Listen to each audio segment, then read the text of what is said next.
There's no doubt that American agriculture is the most productive in the world, but even in all that abundance of food, there are still many folks facing hunger issues every day.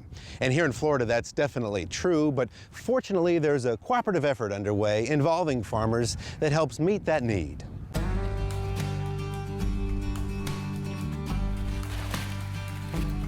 The cucumber harvest is well underway this morning at Long and Scott Farms in Central Florida. That's a good one. Yeah.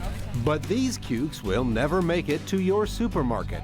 And the folks picking the produce aren't farm workers. They're volunteers doing what's called gleaning, harvesting produce that's perfectly fine but not marketable. So what are you looking for when you're picking these out? Well, you want to get the ones that aren't split, and these are all still pretty healthy looking. They're hiding underneath the leaves here, but you can find them in between. It's pretty amazing that the farmer isn't planning to pick this field anymore. Yeah, it's just awesome that he's donating the rest of this crop to a good cause. The impact of this act of kindness grows with every 5-pound bag on the pile, and it goes beyond the field. There's pickles out there on those vines. There's a lot of good ones still left. Chances are there are not enough good ones to make it feasible for us to go back through the field, but there's still a lot of good fruit on those vines that's edible and can feed a lot of folks. This is the sorting shed at Long and Scott Farms, where workers sort cucumbers by shape and size. The long green produce will be shipped to markets up north or end up getting pickled, but many of the cucumbers aren't the right size for pickling.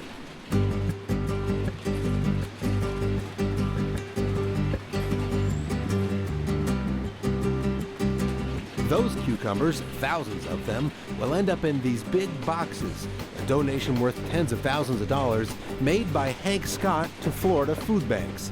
Hank participates in the Farmers Feeding Florida food recovery program, connecting farmers with Florida food banks.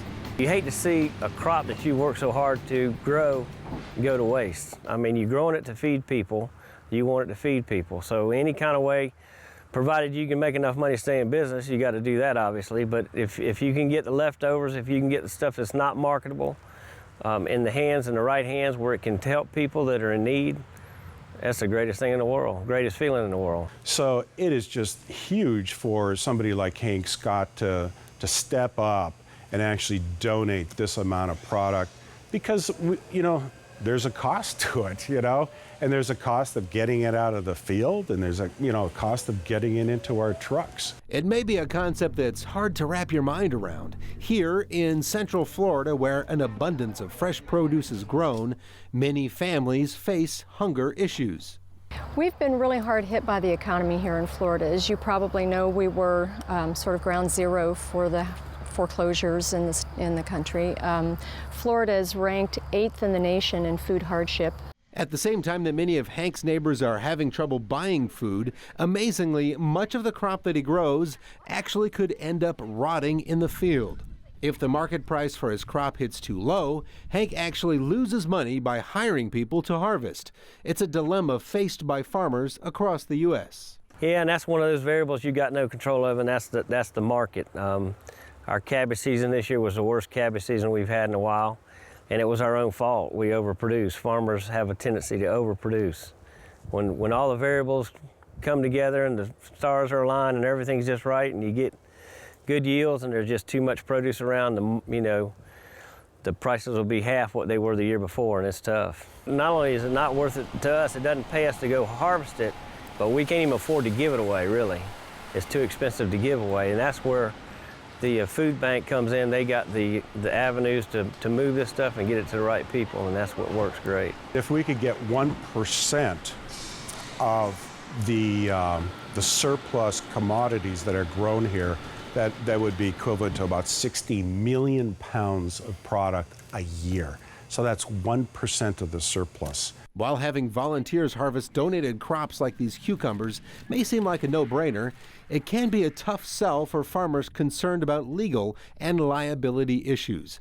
But as food banks work to meet growing demand, they're increasingly turning to neighbors in the agricultural community.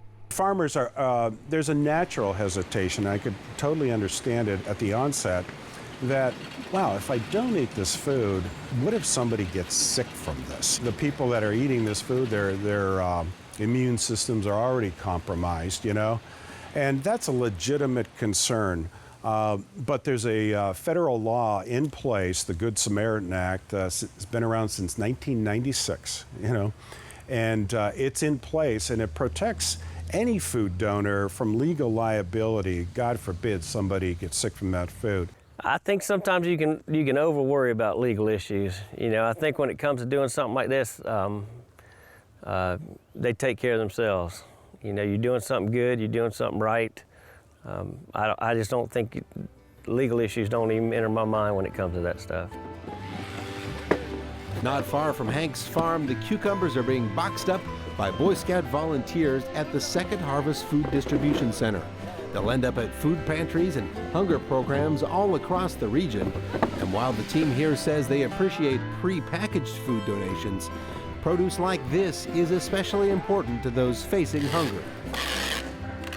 A nutritious and delicious donation fresh from the farm.